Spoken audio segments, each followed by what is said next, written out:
was in Gwangju 2 or 3 times. I was in Gwangju after they'd taken over the governor's office, and someone gave a very impassioned speech. They were actually issuing press cards, and they were talking very passionately about their defiance and so forth. And I was not in Gwangju after they were driven out of the governor's office. I came there right afterwards. And when I came there were coffins piled up or lined up outside the governor's office. It was a very sad scene. There was a huge transition toward democracy during that period, but it really began much earlier in protests long before 1987.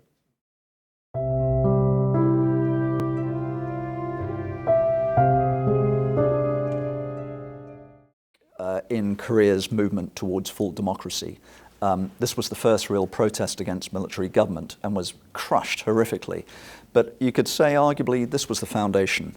And that movement towards democracy was then continued by the students nationwide, but especially in Seoul, and culminated in 1987, and that was the key moment for sure. That having been said, going back May the 18th, I think was probably the foundation stone for that.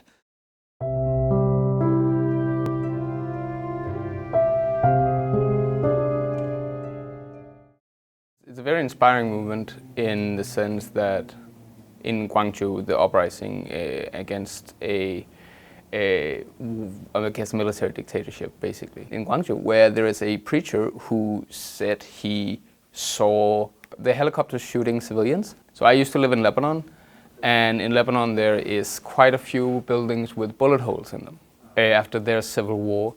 And there's a big discussion whether or not you should cover them up to sort of move past the Civil War, but there's a lot of people talking about preserving them and as a reminder of the history. And I think that's very important with the buildings in Gwangju as well, to preserve them as a memory of what has happened.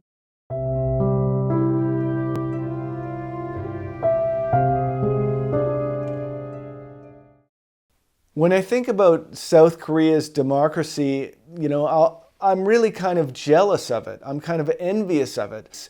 And I think that that's an important aspect that you see in South Korea's participation in democracy, something that certainly countries that have enjoyed human rights and democratization for generations, they don't have that kind of participation a lot of times that you see here in South Korea. Our independence is something that took place step by step long before it really had that much relevance to my own life. Whereas here in South Korea, it's such a relatively recent event that I find it every year when that time comes past. And even when people talk about the struggle for democracy here in South Korea, they always refer to this one sort of main event that took place back in May of 1980.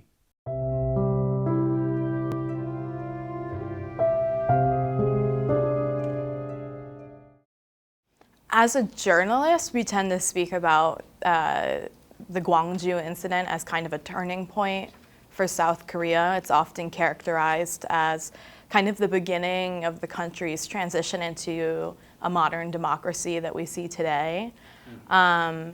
It's often presented in this narrative around how much South Korea has suffered under previous dictatorships or authoritarian regimes, if you want to call it that. And so, I think even journalists with just a basic understanding of recent Korean history know that that's a very pivotal moment for what built the society that we know today.